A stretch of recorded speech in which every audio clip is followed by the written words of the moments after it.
Bonjour à toutes et à tous, bienvenue sur Télégoël. Nous sommes le jeudi 5 octobre, c'est le mois Octobre Rose, le mois de la lutte contre le cancer du sein.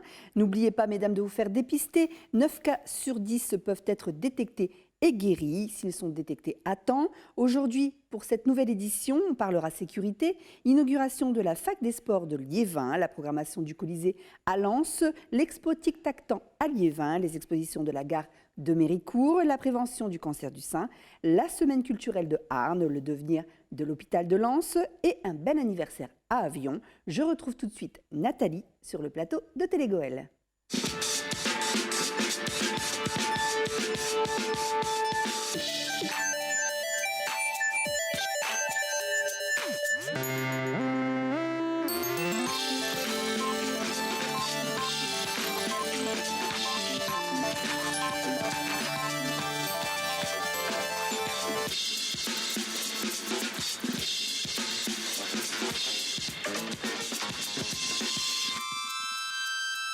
Bonjour Nathalie. Bonjour Valérie. Alors toi aussi bien mis en rose. Et oui, comme tu le vois, le cancer du sein. jusqu'au boucle d'oreille. Voilà. Alors le week-end dernier, malgré un temps plutôt pas terrible, les promeneurs et shoppers avaient rendez-vous à Lens pour la grande braderie d'automne afin de faire des affaires, mais également de profiter de succulentes frites moules des nombreux restaurateurs de la ville, comme a pu le constater notre caméraman. Une braderie sous le signe des remises et de la bonne humeur, en musique et en couleurs. Et malgré les quelques gouttes de pluie, la rue de la Paix, sans ses parapluies, a eu beaucoup de visiteurs.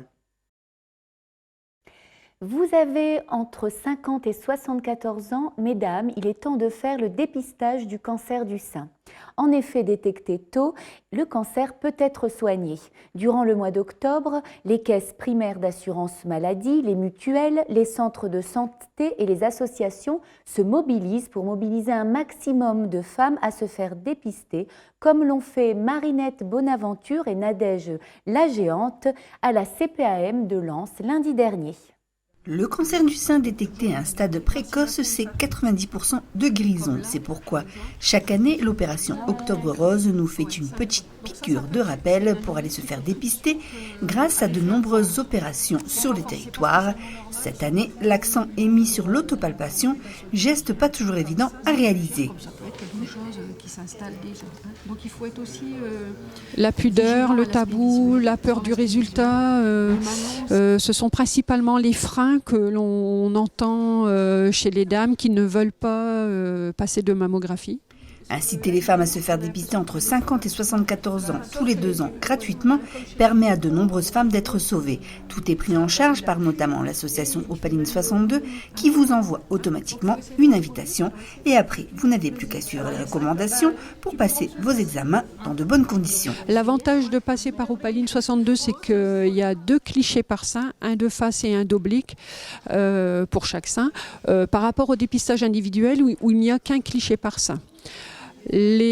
Tous les clichés jugés normaux, c'est-à-dire sans anomalie, sont renvoyés systématiquement à Opaline 62 pour une seconde lecture par d'autres radiologues. Donc là, c'est vraiment une spécificité du dépistage organisé et un gage de fiabilité supplémentaire. Pour être efficace, ce dispositif devrait avoir un taux de participation de 80%.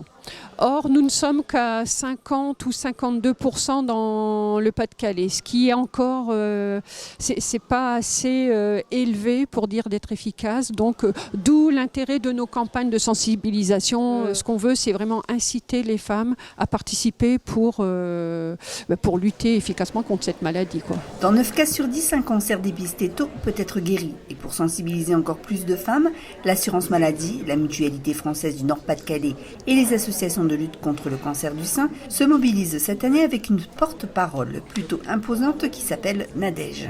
Nadège, c'est une géante qui a été créée justement pour mobiliser, alors déjà pour interpeller visuellement, comme elle est grande, forcément elle interpelle, et où on s'engage à ses côtés pour être ambassadeur du dépistage. Le message de Nadège est clair, faites-vous dépister et devenez comme elle ambassadrice du dépistage et rejoignez les différents points d'information mis en place sur les communes durant Octobre Rose pour plus d'informations comme celui du 17 octobre prochain à Liévin chez Vestali. Donc à Liévin, effectivement, il va y avoir une journée dédiée donc à l'intérieur de la boutique. Le matin, ce sera à destination du personnel où nous allons, pareil, faire voir les techniques d'autopalpation, donner toutes les informations récentes sur les campagnes de dépistage qui vont peut-être être modulées en 2018. Et l'après-midi, ce sera ouvert au grand public. Ça permettra de faire voir aussi ce que fait Vestali et de mettre l'accent sur certaines entreprises qui prennent soin aussi de leur personnel. Je trouve que toutes les femmes devraient mobiliser leur entourage et les inciter ou à utiliser, ou à faire la mammographie ou avoir un suivi médical ou gynécologique régulier pour prendre soin de sa santé. De toute façon, il est toujours mieux de prévenir que de guérir. À votre avis ? Opération sécurité maximum pour la braderie ce week-end, mais la ville de Lens ne compte pas s'arrêter là pour protéger sa population. Jeudi dernier s'est déroulée en mairie de Lens la réunion du CLS, contrat local de sécurité. L'objectif de cette réunion était simple, passer au peigne fin la ville de Lens, quartier par quartier, en présence de tous les acteurs participants à la vie sociale et à la sécurité des citoyens. De l'éducation nationale au service de police, en passant par les bailleurs sociaux ou encore les transports en commun, chacun a pu évoquer très précisément ses problèmes d'incivilité et de délinquance, tous disposant d'outils différents pour y faire face. Le procureur de la République, Toutouy, a rappelé alors l'importance d'un travail en commun, cohérent et l'intérêt de faire un maximum de prévention dès le plus jeune âge avant d'utiliser la répression. Confidentialité oblige, la réunion s'est déroulée en huis clos. Néanmoins, le maire de Lens a souhaité y associer la presse en introduction, ce qui nous a permis d'interroger le commissaire divisionnaire Emmanuel Desjard. L'avantage ici qu'à Lens, c'est qu'on se voit régulièrement, donc on peut faire le point au fur et à mesure. Ça a avancé, ça n'a pas avancé. On va regarder quartier par quartier, on va balayer quartier par quartier ce qu'a fait chacun. Mais c'est vrai que la majeure partie des partenaires qui sont autour de cette table ne peuvent faire que de la prévention. D'ailleurs, la répression n'est exercée que par le procureur et à travers les services de police, en fait. Donc nous, on a quand même un volet répression, c'est-à-dire que s'il y a un problème qui est évoqué sur lequel nous, on peut avoir une réponse répressive et pénale, on va pas s'en priver, bien évidemment. L'état des lieux, alors encore une fois, moi je ne peux pas parler au nom de tout le monde, je vais uniquement pouvoir dire les choses d'un point de vue policier. D'un point de vue policier, les résultats sur Lens sont excellents. Enfin voilà, comme l'a évoqué monsieur le procureur, on est quand même à moins 14% depuis le début de l'année sur les cambriolages, par exemple, donc quelque chose qui touche tout le monde. Mais voilà, grosso modo, depuis 3 ans, tout est dans le vert, ce qui est plutôt satisfaisant. Après, encore une fois, ce sont des faits qui sont portés à notre connaissance.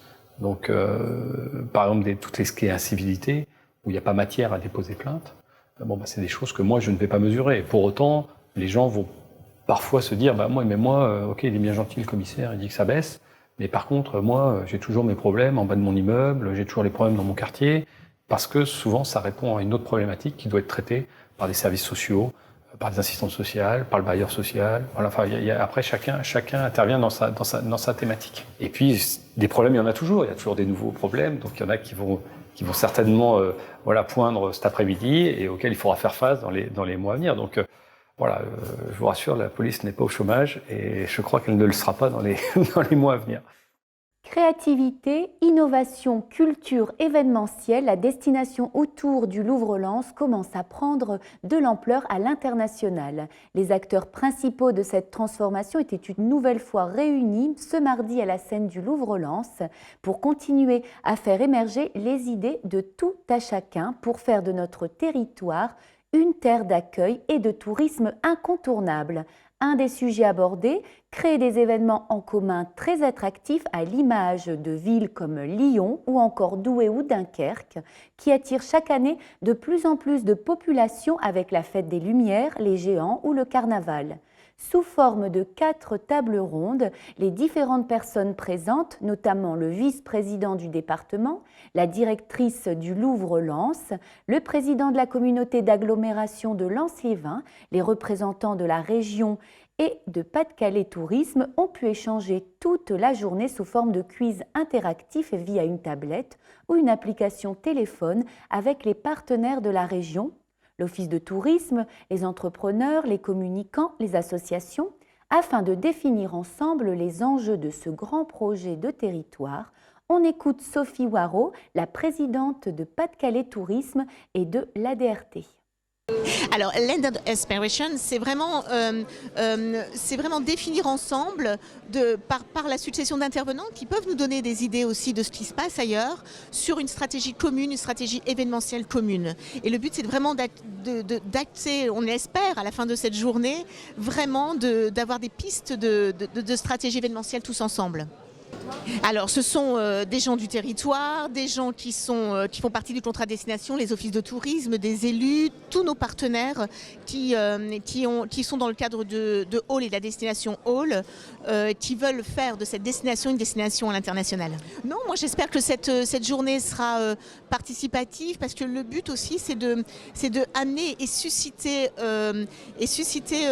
l'intérêt commun, et en tout cas de fédérer autour de cet événement. On est là tous ensemble pour une seule aussi chose, c'est promouvoir la destination. Vous savez que le Louvre-Lens est arrivé ici à Lens de façon importante. Il a fallu créer cette destination. On a signé en 2015 le contrat de destination au ministère des Affaires étrangères. La mission Louvre-Lens Tourisme a produit un travail excellent qui a permis de reconnaître la destination autour du Louvre-Lens dans un périmètre de 30 minutes autour du musée de Lens, comme destination qui peut être reconnue à l'international. Ce qu'on a voulu faire, c'est vraiment une appropriation par les habitants, parce que vous comprenez bien que les meilleurs les ambassadeurs, ce sont les gens qui vivent sur leur territoire. Et il y a vraiment maintenant, on le ressent, une vraie fierté. Il y a des enquêtes qui ont été faites de dire je viens de Lens, là où se trouve le musée du Louvre-Lens, et ça permet de créer les passerelles pour découvrir tout le territoire.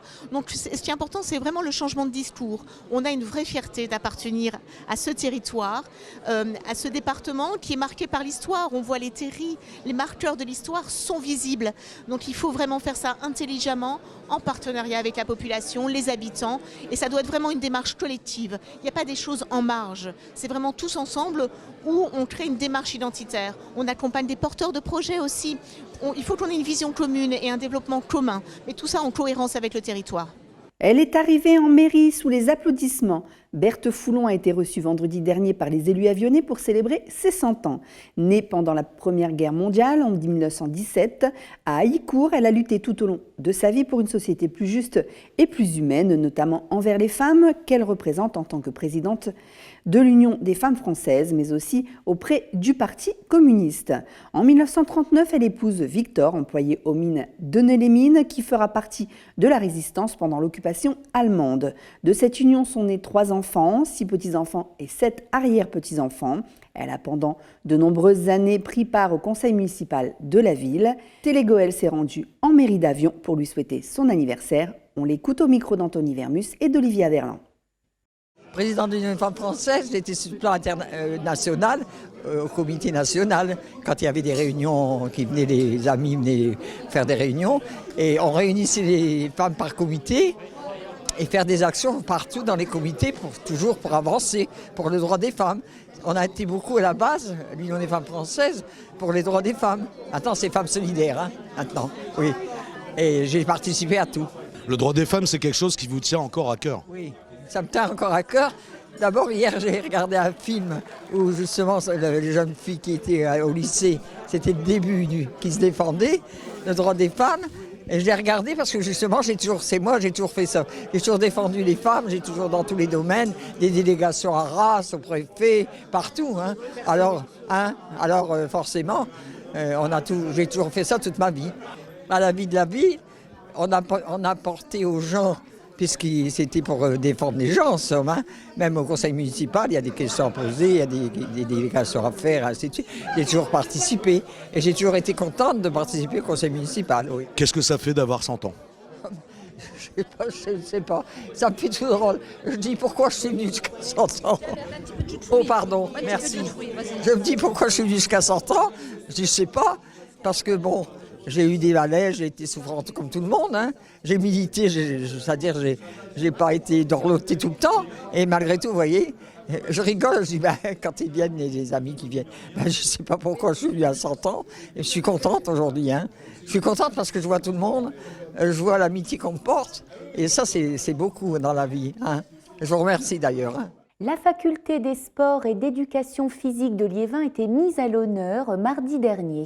Le maire de ville, Laurent Duporge, le recteur de l'académie, Luc Johan, et le président de l'université d'Artois, Pasquale Mamone, ont inauguré la 3e tranche de l'UFR, unité de formation et de recherche. Idéalement située au cœur du pôle d'excellence sportif, cette faculté accueille aujourd'hui plus de 800 étudiants, principalement issus du territoire, et ce nouveau bâtiment leur offrira un confort d'accueil et un espace d'études plutôt conséquent. De quoi donner le sourire à la directrice des lieux, Isabelle Cabi, doublement satisfaite, notamment à l'annonce du maire de Liévin, qui a évoqué la future construction d'un campus juste face à ses locaux. On a aujourd'hui fait cette 3e tranche pour améliorer les conditions d'études des étudiants et notamment la capacité d'accueil. En ce qui concerne les salles TD, on a de nouvelles salles TD de 50 places. Et puis surtout, je pense que ce qui est essentiel dans cette 3e tranche, c'est véritablement le lieu de vie, la cafétéria, le lieu de restauration et les conditions d'études, puisqu'on a une très belle bibliothèque qui permet d'accueillir aujourd'hui 60 étudiants dans cet espace de travail. Alors la faculté des sports propose essentiellement des formations pour amener les étudiants à occuper des emplois dans les métiers du sport. Ici, principalement, on a 3 filières identifiées, donc 3 orientations possibles, l'enseignement, l'entraînement et le sport santé et le handicap, avec aussi une formation courte en 2 ans, une filière DUST, animation, commercialisation des services sportifs. On a la possibilité d'accueillir les étudiants de niveau licence jusqu'au doctorat, en passant par le niveau master. Oui, on a un véritable engouement pour les formations STAPS, sciences et techniques des activités physiques et sportives. Ça se ressent effectivement par le nombre de vœux formulés sur la plateforme Admission Post-Bac. On avait l'année dernière à peu près 350 vœux, premiers vœux. Et cette année, on en a 470. Donc effectivement, on a une affluence de demandes et on ne peut pas satisfaire toutes les demandes. Ça c'est une réalisée. On a la volonté d'avoir effectivement ce campus en lien avec un projet de développement du territoire. Donc là, c'est effectivement le cluster sport, santé, bien-être porté par la communauté d'agglomération Lens-Liévin. Et puis finalement de développer la faculté sur un pôle d'excellence sportif. Et là, effectivement, on y trouve toute la valeur et la richesse du lien entre la formation, entre la recherche et aussi le secteur économique. La volonté, pour terminer, c'est juste de dire qu'il y a un réel souci d'adapter les formations, de les faire évoluer par rapport à une demande sociale. Et notamment donc avec les acteurs du territoire, les partenaires économiques, socio-économiques. À chaque nouvelle saison, son rendez-vous culturel. Lens n'y échappe pas avec le nouveau programme du Colisée pour 2017 et 2018. Retrouvons Hélène Corr, adjointe à la culture de Lens, et Zahir Oudjani, directeur et programmateur du Colisée, pour nous en parler. Alors en fait, on a défini une politique culturelle qui s'inscrit depuis plusieurs années, qui a même commencé, ça fait très très longtemps. Donc il y a des principes qui ont été définis, on n'a rien inventé sur le sujet, d'accessibilité à la culture au plus grand nombre, ce qu'on appelle la démocratisation culturelle, avec donc des principes d'action. C'est vrai qu'on a souvent tendance à confondre programme du Colisée et saison culturelle. La saison culturelle, c'est quelque chose de beaucoup plus vaste qui est travaillé au niveau de la ville, du service culture, avec tous les établissements culturels de la ville, à savoir effectivement le Colisée, qui est quand même le morceau peut-être le plus emblématique, mais également le conservatoire, l'école de peinture, la médiathèque, le service des archives, et puis ce qui est presque un service à part entière, le salon du livre policier Polar-Lens. Voilà, donc la saison culturelle, ça englobe tous ces éléments et voilà, bien plus largement que le simple Colisée. Alors, la nouvelle saison, effectivement, on a lancé la saison, c'était la semaine dernière, le temps passe vite, le 22, plus exactement, on a accueilli Anaïs qui a lancé brillamment notre saison, une chanteuse ô combien dynamique, qui a mis un petit peu le feu au Colisée. C'était vraiment une très très belle date. Alors un lancement de saison, c'est toujours important, ça donne le ton de la saison. Cette année, c'est une saison très très riche, puisque c'est pas loin de 91, c'est 91 dates exactement, la vérité. 91 dates qu'on va faire ici au Colisée, qui touchent tous les champs disciplinaires, je vous l'ai dit, la danse,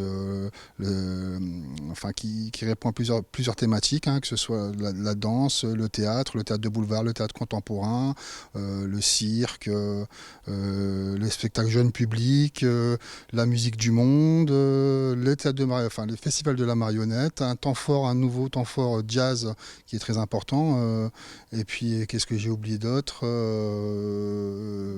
l'humour bien sûr, bien évidemment, et puis après les spectacles de variété. Voilà. Alors, les grosses dates à pas louper. On fonctionne de manière éclectique puisqu'on touche tous les publics. On a effectivement les locomotives, les têtes d'affiche que sont cette année, je pense à Robert Charlebois avec son spectacle qui a rempli l'Olympia. Je pense à Peau de Vache en théâtre de boulevard avec Chantal Latsou qui est un très très gros spectacle. Je pense à Saint-Clair je pense aussi pour les enfants, jeune public, à Anaïs Delva, la petite sirène. C'est quoi la petite? Non, la Reine des Neiges, c'est ça? La Reine des Neiges, plus exactement. En termes de spectacle auquel je crois vraiment, et c'est un de mes coups de cœur, c'est Albin de la Simone. C'est vraiment quelque chose de très très bien, écrit, musique française. On a aussi un partenariat avec le Louvre qu'il faut souligner. On a 3 dates avec eux, une qui est déjà passée avec Thomas Fersen, qui a fait certainement l'entrée de saison de la scène du Louvre. On a François Morel, l'illustre François Morel qui vient chanter, pas son côté humour, qui sera aussi à la scène du Louvre. Et on a un spectacle sur Alzheimer, un peu moins rigolo, bien sûr, mais qui traite de cette pathologie de manière assez intelligente, je pense, assez pertinente. Alors le spectacle vivant, c'est effectivement ce qui est pour moi le plus accessible, surtout à la ville de Lens. Alors d'abord la situation du théâtre, puisqu'il est au cœur de la ville, au cœur de la rue piétonne. Franchement, il est très très accessible, c'est très très facile de venir se garer. Les soirs des spectacles, les jours de spectacle, le stationnement est gratuit, puisque après 18h, le stationnement est gratuit. Les tarifs sont très très abordables. On va d'un panel de 10 € minimum à 35 € maxi, avec un prix moyen du billet à 9,80 €. On a une variété qui est pour moi remarquable. On touche des vraies têtes d'affiche. Je dis bien des vraies parce que je le dis en souriant, mais on nous a accusé des fois de faire venir des sosies, et c'était pas les vrais artistes parce que à ce prix-là c'était pas possible. Ce sont les vrais artistes qui viennent au Colisée, je le dis, parce que l'année dernière, par exemple, pour la petite anecdote, on a accueilli Coé. On a dit ça peut pas être le vrai Coé. Le Coé il est à la radio, donc non, c'était le vrai Coé qu'on a accueilli. Donc c'est quand même et je l'entends assez souvent. Donc vous avez les vrais artistes, vous avez une salle fantastique, honnêtement, avec une proximité par rapport à l'artiste qui est franchement sans égal, je pense, dans le coin. Vous avez aussi une direction technique qui nous permet de faire des choses merveilleuses. On peut tout faire ici. Donc voilà, on peut venir voir un spectacle pour pas très très cher, et puis en prendre plein les yeux. Et ça, c'est grâce aussi à une volonté de la municipalité qui met en place une politique culturelle accessible. Et cette accessibilité, elle nous est chère, elle est importante pour nous. L'association Euralens réunit une fois par an une vingtaine d'experts régionaux, nationaux, voire internationaux, issus du monde de l'économie, du tourisme, de l'urbanisme, du paysagisme, de la sociologie ou encore du journalisme pour apporter un éclairage nouveau et des conseils innovants sur les démarches engagées par Euralens. Ce groupe constitue le cercle de qualité d'Euralens et se mobilise durant une journée dans le cadre de l'instruction des projets candidats au label Euralens, de journées d'études sur une problématique donnée ou lors de jurys de concours organisés par les collectivités. Jeudi dernier, le thème de 2017 portait sur la question « Le devenir de l'actuel site du centre hospitalier de Lens ». Et après des visites du centre hospitalier de la cité 12-14 au matin, les membres du cercle de qualité Eura-Lens ont évoqué l'après-midi les différents enjeux et questions suscitées par la mutation à venir du site et de son environnement. Un reportage de Christophe Billoire. À l'aspect monobloc, ce que vous voyez ici par rapport à des bâtiments comme ceux-ci, donc plutôt ici structure béton. On essaye de participer à l'évolution de ce site en apportant des idées. On est encore bien en amont. On est en 2017 aujourd'hui, donc le site sera libéré dans 3 ou 4 ans, mais il n'est pas trop tard pour commencer à réfléchir à ce qu'on peut faire de ce site. Qu'est-ce qui pourrait apporter qu'est-ce que 12 hectares, dans ces 12 hectares on pourrait apporter pour la ville de Lens? Est-ce que ça doit devenir un grand parc? Est-ce que ça doit accueillir des entreprises ou alors des grands équipements? Cette réflexion, c'est intéressant de l'engager le plus vite possible, de façon à pouvoir être opérationnel le moment voulu. Parce que quand l'hôpital va déménager, il va déménager en une seule fois. Et donc il libérera le site qui n'aura plus de fonction. Là, l'important, ce qui va vraiment être important, c'est de travailler la méthode. C'est-à-dire, il faut peut-être pas tout raser d'un seul coup. Peut-être qu'il faudrait préserver certains bâtiments, le temps d'accueillir des activités. Donc il y a plein de questions qui vont être débattues aujourd'hui. Mais il n'y a aujourd'hui pas encore d'orientation définie pour le site. On a interrogé plus de 40 personnes sur le territoire avant cette journée du cercle de qualité pour avoir aussi l'avis des acteurs du territoire. Alors forcément, quand on leur dit si vous aviez 13 hectares en centre-ville de Lens, qu'est-ce que vous aimeriez voir? Alors il y a des habitants ou des acteurs qui nous disent moi j'aimerais peut-être plus d'espace vert, moi j'aimerais bien avoir une grande salle de spectacle, ou alors j'aimerais des cinémas. Donc on a entendu comme ça plein d'idées ou d'envies. Mais pour l'instant, il faut réfléchir à leur faisabilité, donc rien n'est acté. L'objectif du cercle de qualité, c'est bien de donner à l'agglo de Lens-les-Vins et à la mairie de Lens le plus d'idées, le plus de références, parce qu'on va leur montrer des exemples aussi de ce qui s'est fait ailleurs en France ou ailleurs en Europe, d'exemples de reconversion de sites. Et ce sera à la mairie de Lens et l'agglo de Lens-les-Vins qui vont ensuite se saisir du sujet et organiser le programme d'aménagement. Autour du site actuel de l'hôpital de Lens, on a la cité du 12-14, où on est juste en ce moment, qui va connaître une très grande rénovation. Puis après, juste à l'est du site, on a le lycée Béal et puis la grande résidence, la piscine olympique. Il y a donc tout un pôle d'équipement et autant d'habitants qui sont à cet endroit. Juste au sud de l'hôpital, on a l'université d'Artois, avec la faculté Jean Perrin, qui elle-même connaît donc des activités, a beaucoup d'étudiants. Donc elle a son mot à dire aussi sur le devenir de ce site. Et puis à l'ouest, on a la route de Béthune. Juste à côté de la route de Béthune, c'est quoi? C'est l'IUT et puis le Louvre-Lens. Donc vous voyez, et le stade Bollaert. Donc on a autour de ce site plein d'équipements très structurants ou plein de grands projets. Et c'est justement il faut imaginer, on les a tous invités à réfléchir avec nous aujourd'hui pour qu'ils puissent donner leur avis, leur impression, dire ce qu'ils attendent aussi de ce site. Donc c'est un projet qui doit s'écrire, ou en tout cas se définir avec tous les acteurs du territoire. Sur cette partie-là, quand on rentrera dans le 12-14. Là, on retrouve sur la droite les bâtiments de première génération. Le public a pu découvrir la semaine dernière la programmation de la 3e saison culturelle au Centre culturel Jacques Prévert de Arnes. Comme l'a souligné l'adjointe à la culture, Saba Yousfi, il fallait toucher le plus grand nombre, y compris la petite enfance. C'est pourquoi on va retrouver pour cette année 2017 de la marionnette, du cabaret, des concerts, de l'humour, bref, beaucoup d'événements présentés par Joseph Sirazaro, le directeur des affaires culturelles de la commune, qui vous propose de retrouver toutes ces informations sur un livret disponible au centre culturel ou en ligne sur le site de la ville www.ville-arne.fr. Avec le temps, va, tout s'en va. Eh bien non, à Liévin, le temps reste, et plus précisément au pôle des Rousseaux, avec l'exposition Tic-Tac-Temps jusqu'au 20 octobre. D'expérience en manipulation, les enfants apprennent qu'au fur et à mesure, les objets et les hommes changent, alors pas une seconde à perdre pour la minute de vérité sur le temps. La grande aiguille, elle bouge pas pour l'instant, mais la grande, elle défile. Cette exposition nous a été confiée par le Forum des sciences de Villeneuve-d'Ascq. C'est Tic-Tac-Temps. Donc c'est une exposition bien évidemment sur le temps pour les tout petits à partir de 3 ans.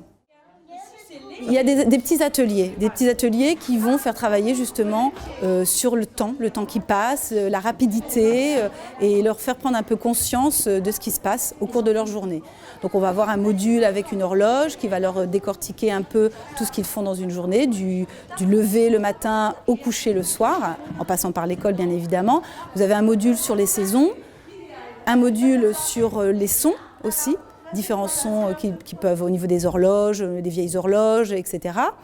Et puis des petits puzzles sur des personnages qui vont leur montrer que on est jeune et puis au fil du temps on va vieillir et il va y avoir des signes extérieurs qui vont nous aiguiller à peu près sur le temps qui passe. Ce sont des petits et puis voilà, il faut trouver les mots justes qui ne soient pas trop compliqués parce que pour eux le temps c'est quelque chose de compliqué encore à cet âge-là et ils assimilent vraiment au goutte à goutte. Donc il faut vraiment être très très très simple dans les explications.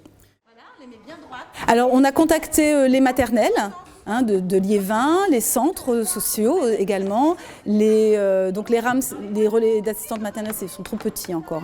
Donc, et puis le public qui vient la journée est vraiment invité à profiter de cette exposition. Alors ça se passe avenue des Rousseaux, dans le secteur des Maréchelles. Aux heures d'ouverture de la bibliothèque, donc tous les jours, la bibliothèque du lundi au vendredi, avenue des Rousseaux, est ouverte de 14h à 18h30. Donc ils peuvent vraiment profiter de cette expo après l'école et le mercredi. Venez jusqu'au 20 octobre profiter de cette exposition parce qu'on s'y amuse vraiment beaucoup. Et on ne perd pas son temps du tout. Son plus grand plaisir est de créer. Il vous donne rendez-vous ce week-end à Billy-Montigny lors des portes ouvertes des ateliers d'artistes. Hubert Duquesnoy nous a emmenés en visite en avant-première et vous fera découvrir son art les 6, 7 et 8 octobre, comme bon nombre d'artistes sur le département.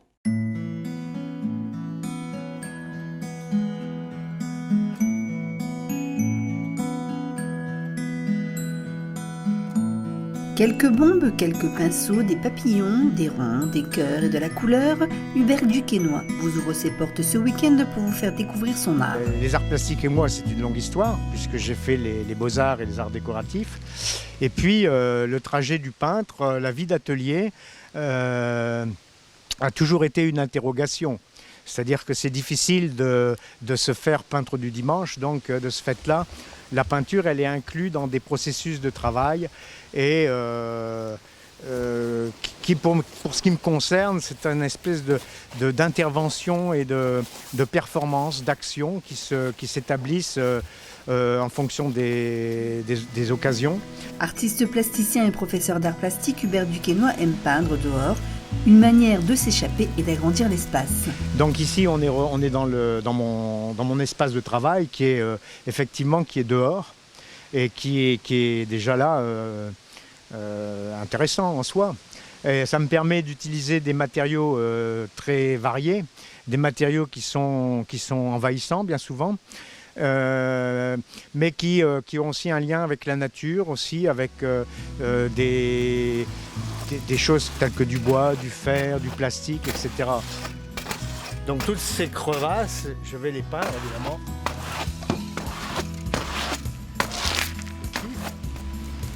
Donc ici, bon, j'ai fait des formes qui sont celles-ci, que j'ai envie de voir en rouge par exemple. Donc je vais les reprendre.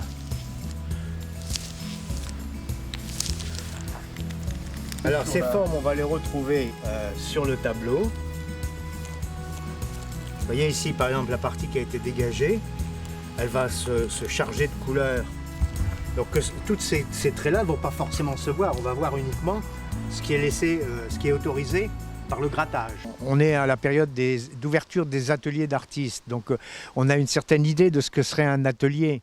Alors c'est vrai que tous les artistes ont des ateliers plus ou moins différents, mais il y a toujours quelque chose de commun, c'est-à-dire c'est des tas de projets qui sont en jachère, qui sont en train de se faire, des retours en arrière, etc. etc.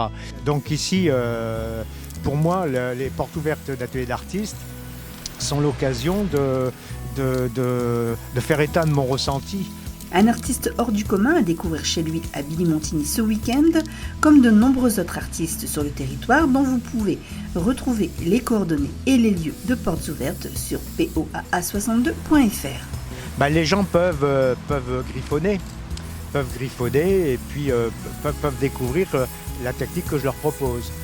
Alors les dates de ces portes ouvertes, c'est le 6, 7 et 8 de ce mois. La semaine suivante, ce sera le tour du Nord. Et puis la Belgique également participe à ces semaines.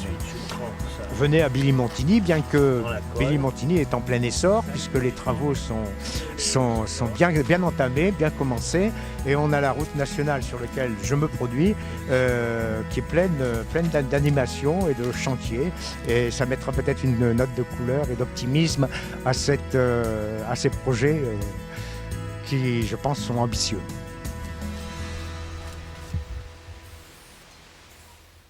Historiquement parlant, il n'y avait qu'à Bordeaux qu'on pouvait trouver des vignes. Dans notre beau bassin minier, on a plusieurs rues qui sont nommées rue de la Vigne, laissant penser qu'autrefois, sur le territoire, nos ancêtres cultivaient le raisin. Du coup, la ville de Liévin et son ancien maire Jean-Pierre Cuchéda ont décidé il y a quelque temps, avec une poignée d'habitants bénévoles, de remettre au goût du jour cette activité. Et aujourd'hui, l'association Jardins et Vignes du Clos de Riaumont, qui entretient ces plantations, s'apprête à organiser, avec l'aide du centre social Georges Carpentier, la 4e fête de la vigne. Une journée conviviale et festive qui consiste à vendanger les vignes, presser le raisin et passer un bon moment ensemble autour d'un bon repas. Valérie Tanchon et François Dugardin nous en disent un peu plus sur cette cuvée 2017. Alors samedi 7 octobre, nous organisons la fête de la vigne parce que sur le territoire du centre social, il y a des vignes. Donc l'idée en fait qui a été menée, c'est d'organiser une grande fête populaire autour de ces vignes, de les faire découvrir aux habitants, d'avoir des idées de dégustation, mais aussi de proposer des animations diverses et variées pour les familles et les habitants. Sur le terrain, on a 700 pieds de vignes, dont 500 pieds de chardonnay et 200 pieds de pinot noir. Cette année, c'est un peu spécial parce qu'on a dû, au niveau du climat, vendanger les 3/4 de la vigne à une date avancée. Mais bon, pour cette fête, justement, fête de la vigne, on a gardé quelques rangs pour pouvoir proposer aux gens ces vendanges et montrer comment on presse le raisin, comment on récupère le jus, qui est bien le vin du terroir, parce que c'est un terrain assez sec, pas trop riche, mais c'est un bon petit vin blanc. Si vous souhaitez y participer, moi je vous invite à nous rejoindre dès 10h le samedi 7 octobre, donc dans l'école primaire Condorcet qui se situe au 3 de Liévin. Donc c'est de 10h à 17h, c'est ouvert à tous, c'est gratuit. Seul le repas est payant, il est de 10 €. Alors avec servi à l'assiette avec 3 viandes différentes, il y a plus de 20 stands différents, des stands participatifs, des stands de dégustation, des stands de jeux, des stands de maquillage, etc. Il y aura une buvette également, de la musique, de la convivialité avec des caricaturistes, des accordéonistes. Sylvain Tanière qui va reprendre les grands classiques de son papa, de la musique ch'ti et puis de la convivialité. La saison culturelle de la Garde de Méricourt a débuté la semaine dernière avec l'exposition de Michel Jocaille, un artiste en résidence, et le collectif de la Girafe. Une saison qui promet de belles surprises que vous pouvez retrouver sur le livret proposé par la médiathèque. Florent Ledemoiselle était sur place pour profiter de ce beau début de saison. Le centre social et d'éducation populaire Max-Paul Fouché s'est mis aux couleurs de l'automne avec une exposition d'art contemporain consacrée au thème de l'arbre avec la participation de l'AIAP. Alors, je suis Richard Marcignac, président de l'AIAP, l'Atelier international d'artistes plasticiens. Voilà, ça fait 10 ans que l'AIAP organise des résidences. Et ici, on a l'exposition qui s'intitule « Des arbres, des arts ». Dans cette exposition, il y a plus de 60 artistes de 15 nationalités différentes. Des artistes qui vont des États-Unis à la Russie, en passant par Israël, la Roumanie, la Pologne et un grand nombre de pays d'Europe, la France évidemment. Voilà, alors je suis très content que les artistes aient répondu favorablement à l'invitation qu'on leur avait lancée au nom de la IAP. Et je pense qu'on a réalisé une exposition de qualité. Des dizaines d'œuvres déclinent le thème sous différents médiums, peinture, sculpture, photographie et même des vitraux sont exposés. On laisse la liberté aux artistes de définir ce qu'ils veulent dire. On peut voir là ici une toile de Bruno Baudin qui est présent aujourd'hui et qui raconte la misère de l'arbre, la déforestation. Après, il y a des choses simples où il y a simplement l'amour des arbres qui passe, et puis des choses très abstraites qui partent de l'arbre. À la diversité des nationalités convoquées correspond la variété des styles. Cette exposition s'adresse à tous les publics et à toutes les sensibilités. Vous pourrez la découvrir jusqu'au 30 octobre au centre Max-Paul Fouché de Méricourt. A noter également qu'une seconde partie de cette exposition est visible jusqu'au 5 octobre au centre de loisirs Maria Montessori de Rouvroy, ville partenaire de l'événement. Nous recevions la semaine dernière une jeune auteure aviennaise qui s'appelle Valentine et qui nous parlait du harcèlement qu'elle avait subi au collège dû à ses rondeurs, et on sentait bien que le parcours de jeune fille ou jeune homme comme elle, ce n'est pas facile. Alors aujourd'hui, on a décidé de donner quelques clés aux jeunes qui peuvent être concernés grâce à l'association Souffre-Douleur qui vient d'arriver sur Liévin il y a quelque temps.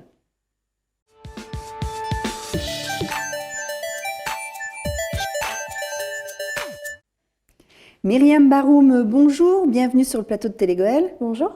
Alors vous êtes la porte-parole de l'association Souffre-Douleur qui vient de s'installer sur Liévin. Est-ce que vous pouvez nous présenter cette association ?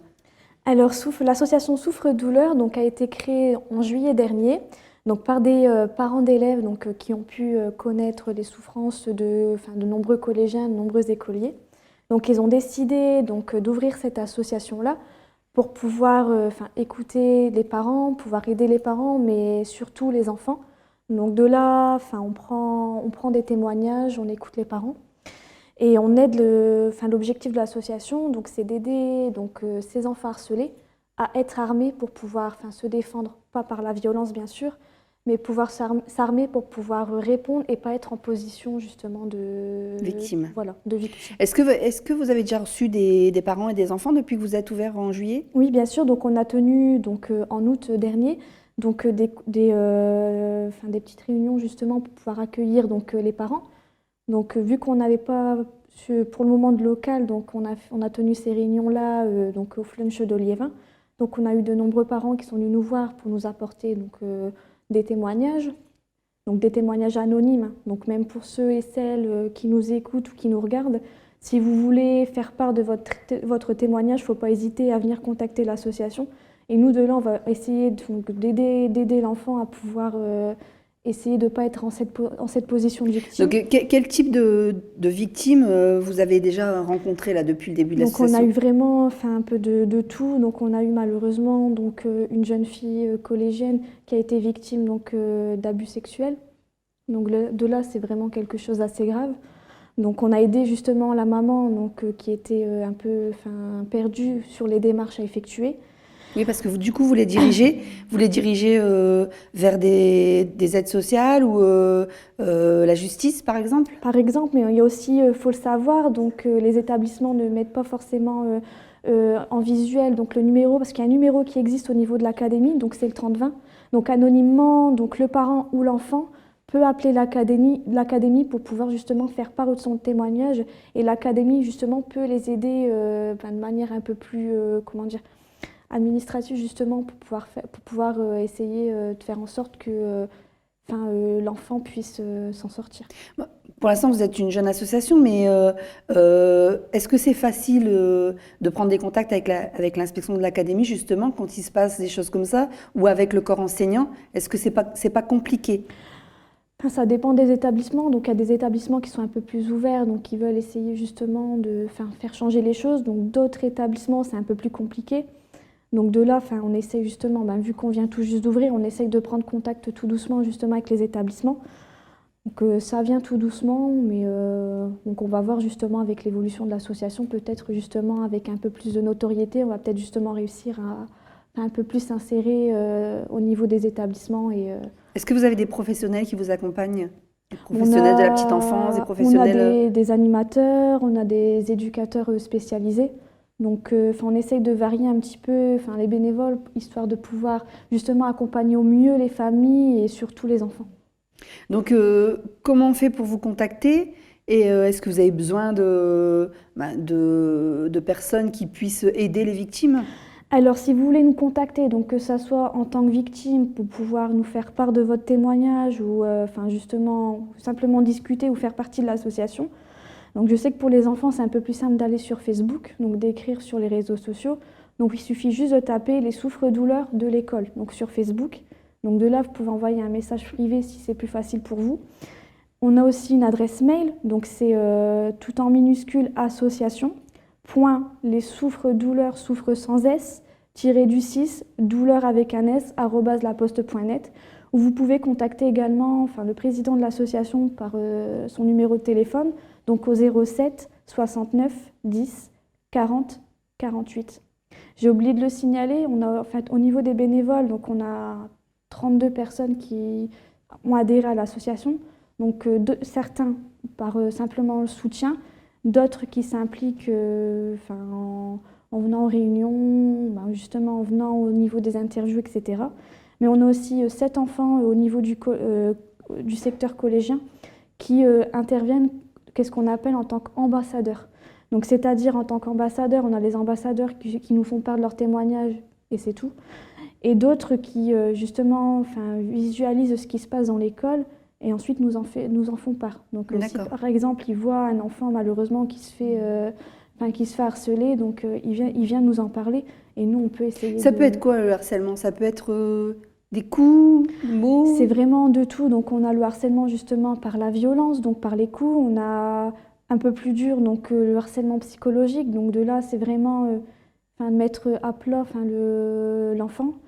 Et on a aussi au niveau raquette. Donc c'est vraiment varié, tout ça justement pour mettre au plus bas l'enfant malheureusement.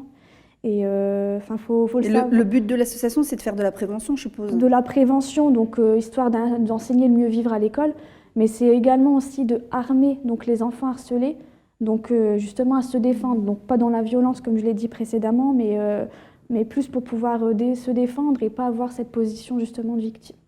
Donc par de l'art-thérapie, etc. Oui, j'allais vous demander, est-ce qu'il y a des séances spécifiques pour les enfants pour qu'ils puissent apprendre à être face à leur harceleur en fait? Pour le moment, vu qu'on vient d'ouvrir, donc on s'intègre tout doucement dans les établissements, mais on va mettre en place justement des séances d'art-thérapie, donc par le théâtre, d'autres activités artistiques. Donc de là, essayer d'armer les enfants, mais également leur apprenant justement des mots à répondre pour pouvoir justement pas être dans cette position-là. Comment on détecte un enfant qui est harcelé? Donc l'enfant harcelé, en général, on va pas se le cacher, il est fort enfermé sur lui. Donc là, on a déjà eu justement le cas d'un enfant qui était tête baissée comme ça. Et on le voit au niveau visuel. En général, ils s'isolent beaucoup. Donc ils sont tout seuls, ils ont aussi tous les matins, donc ça au niveau des parents, ça ils peuvent le voir, même si c'est pas facile. Donc les enfants, en fait, vous voyez cette sensation qu'on a, par exemple, quand on passe un examen. Donc cette boule au ventre qu'on peut avoir, en fait, l'enfant harcelé, il l'a, mais constamment, tous les jours, en se déplaçant à l'école. Donc il n'a pas envie, donc il cherche justement des excuses pour pas aller à l'école, justement. Donc si on a besoin d'aide, mais ça peut être aussi les parents d'enfants qui harcèlent qui viennent vous, oui, bien sûr, vous rejoindre, pas seulement des enfants harcelés, par exemple. Bien sûr, ça pourrait être un moyen de... Ouais. Parce que c'est pas facile non plus, je pense, pour les parents, parce qu'on ne peut pas voir non plus son enfant... Justement, on reste ouvert d'esprit là-dessus, donc on peut, pour l'instant on n'a pas encore accueilli, mais on peut accueillir des enfants justement qui ont été ou qui sont harceleurs.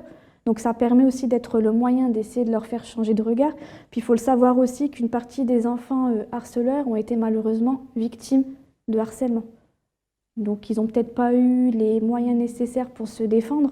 Donc ils se sont dit, voilà, je vais continuer dans cette voie en en harcelant les autres. Donc si vous êtes victime de harcèlement, ou harceleur, ou professionnel qui veuille aider, ou professeur de théâtre, faire de l'art-thérapie, etc., n'hésitez pas à contacter l'association Souffre-Douleur, et je pense que ça pourrait aider beaucoup d'enfants. Merci Myriam, merci d'être venue sur le plateau de Télégoël. On retrouve tout de suite Fred Peter pour la rubrique sport.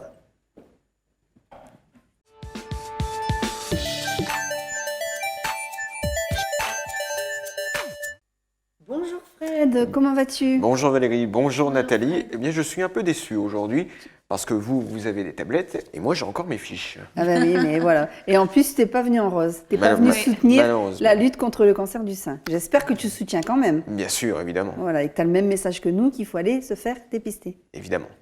Alors, on va revenir sur des choses un peu tristes pour certains, tristes ou pas d'ailleurs, mais je te laisse gérer ta chronique, tu fais très bien tout ça.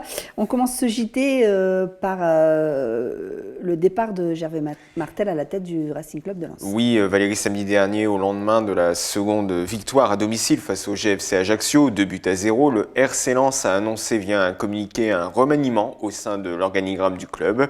Gervais Martel, comme tu l'as dit Valérie, quitte à sa demande la présidence du club. Arnaud Pouille sera désormais le seul à la direction générale du Racing. Et enfin, Éric Roy devient le nouveau manager sportif des 100 et Or. Une conférence s'est tenue ce lundi au Centre technique et sportif de la Gaillette afin de présenter les nouvelles règles de gouvernance du club. Christophe Billoire était sur place pour Télégoël.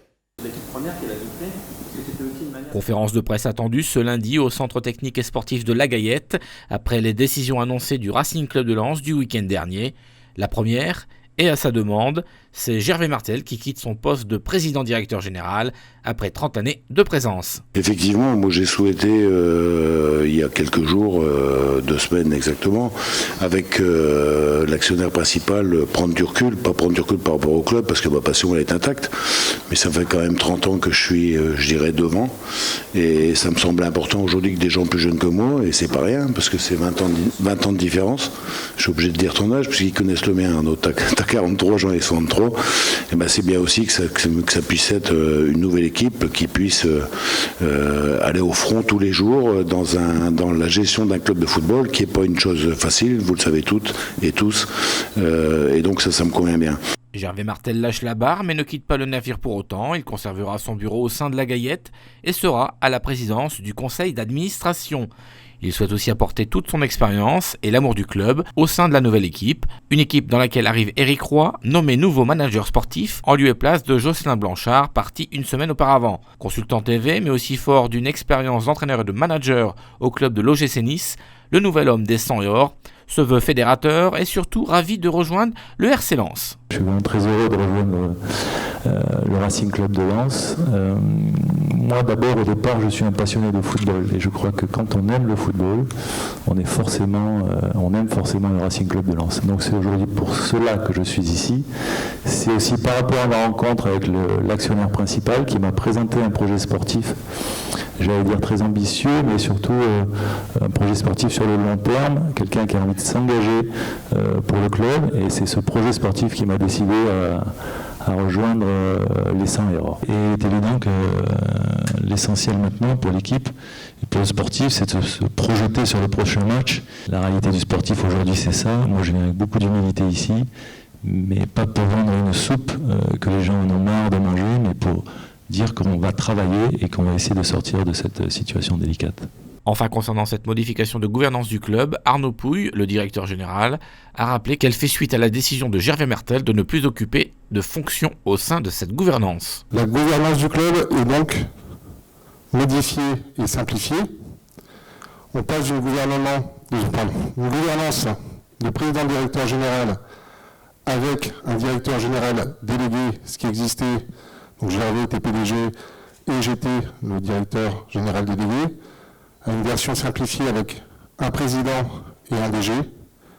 Donc le président est Gervais et le DG c'est moi-même. On espère cette gouvernance plus efficace avec la mise en commun de l'expérience de Gervais, d'une prise de décision centralisée autour de moi et des compétences sportives d'Éric Roy.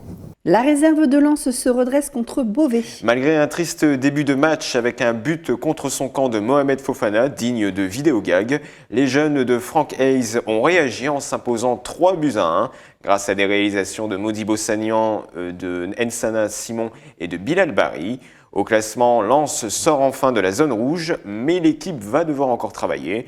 Dans 2 semaines, les jeunes pousses de la Gaillette se déplaceront à Saint-Maur-Lusitano.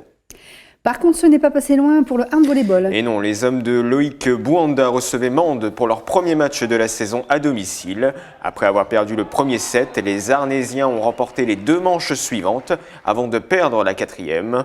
Dans un dernier set où les nerfs des 2 équipes ont été mis à rude épreuve, c'est finalement Mende qui s'est imposé. Défaite 3-2 avec les honneurs pour le Arn VB. Une saison qui va être riche en déplacement. On a une poule qui est très compliqué, mais bon, c'est le lot, c'est comme ça. Nouvelle saison qui a débuté la semaine dernière à Fréjus, déplacement non fructueux sur le résultat, si on ne prend pas de points, mais quand même des apprentissages déjà. On a un groupe jeune, on a un groupe perfectible, donc là ce soir ça va encore être de l'enseignement. Nous, ce qui serait vraiment pas possible, c'est de monter, ça c'est indéniable. Par contre, ce qui serait vraiment embêtant, c'est de descendre. On a vu ce que c'était que de monter, c'est pas évident. C'est une bagarre pendant toute la saison.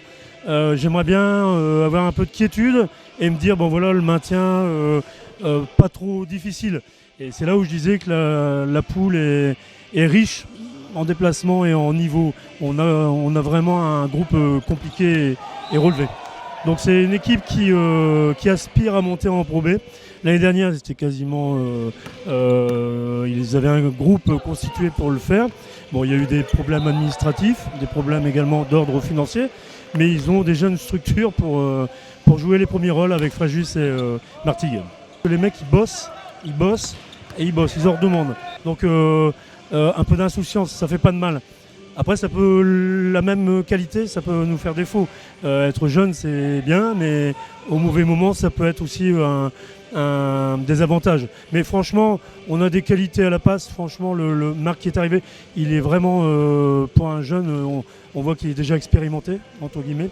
Et puis Samuel Keba qui revient avec une expérience en pro, ainsi que Luc Parville, plus l'ossature de l'année dernière, Loïc Banda et les autres qui étaient déjà l'année dernière. On a franchement un groupe qui mérite. Par contre, les filles du volley club de Arnes... C'est une victoire. Voilà, c'est une victoire. C'est une victoire 3-0 pour les joueuses d'Émilie Hipp qui étaient en déplacement du côté de Toulon. Elles ont réussi à asphyxier des Toulonnaises qui n'ont pas réussi à trouver une véritable solution lors de ces 3 manches. Peut-être un match référence pour le VCH. Et ce week-end, il va y avoir du retour sur les parquets. Oui, parce que là, le week-end dernier, les 2 équipes, on va parler du basket club Yévinois et les Carabiniers de Billy-Montigny, étaient en pause. On les a laissés souffler. Et en basket, le basket club Yévinois recevra Dourges ce samedi à la Halle Vézilier pour un derby. Et en handball, les Carabiniers auront fort à faire puisque les Rouges et Blancs reçoivent la réserve de Dunkerque à la salle Othello-Trony. Et la semaine dernière avait lieu le cross du collège Henri Wallon de Méricourt. Près de 800 élèves s'étaient donné rendez-vous pour les virades de Wallon. Le but de cette course était de sensibiliser la population et les parents à la lutte contre la mucoviscidose, qui est une maladie rare qui touche les bronches. Ce cross a permis de récolter 556 €. Et à côté de cela, la classe 5F Cégima a reçu 289 €. Les élèves ayant participé à ce cross recevront bientôt un diplôme. Félicitations à eux. Merci Fred, à la semaine prochaine pour de nouvelles infos sportives. Évidemment, toujours sur Télégoël. Toujours sur Télégoël. La culture est devenue son dada. À quoi peut-on s'attendre sur le territoire ce week-end? C'est Nathalie qui va tout nous dire.